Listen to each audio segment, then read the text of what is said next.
1 கொரிந்தியர் 3:16-17.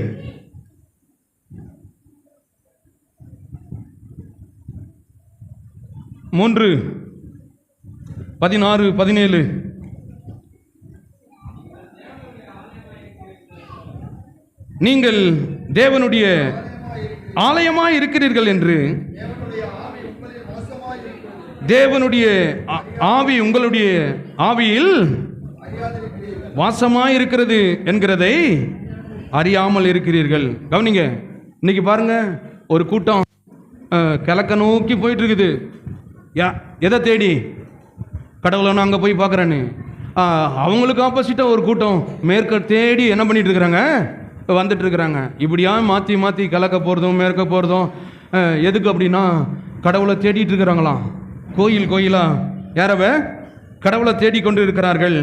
ஆனால் தேவன் சொல்லுகிறார், நான் அங்கேயும் இல்லை இங்கேயும் இல்லை, நான் தங்கக்குரிய ஒரே ஒரு இடம் நீ மறுபடியும் பிறந்த உன்னுடைய ஆவி.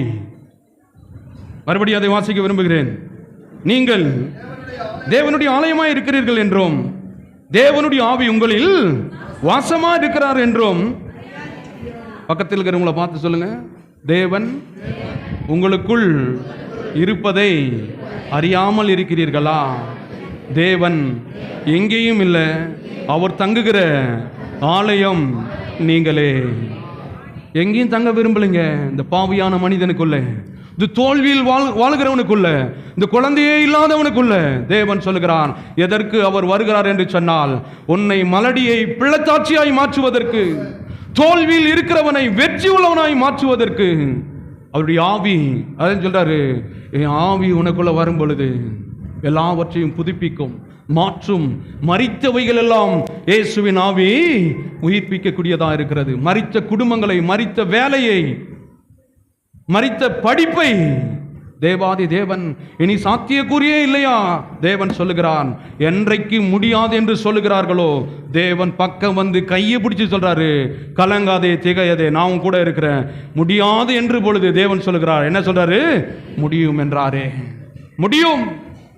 பிசாசு 1000 சத்தங்களை போடுவான்.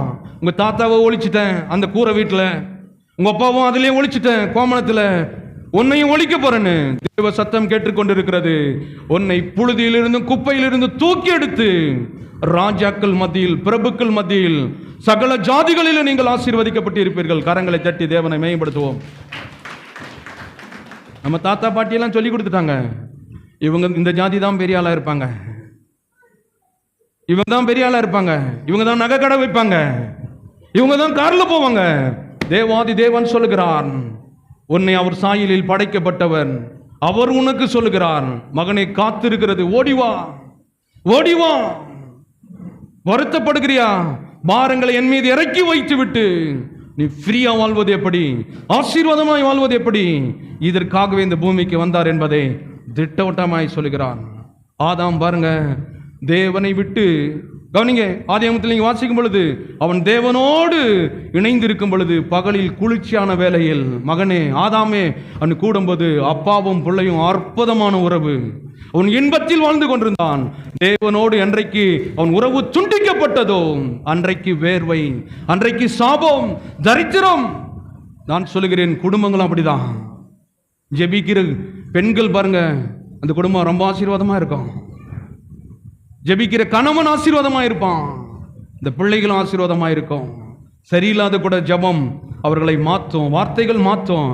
இது ரெண்டையும் நோக்கம் இல்லாத வாழ்கிறவர்களை பார்ப்பீர்கள் என்று சொன்னால், இந்த கிறிஸ்மஸ்ல நீங்கள் எத்தனை கிறிஸ்மஸ் கொண்டாடினாலும் உங்களுக்குள் மாற்றம் வரவில்லை என்றால் ஒரு காரியம் என்ன பண்ணாது, நடக்காது.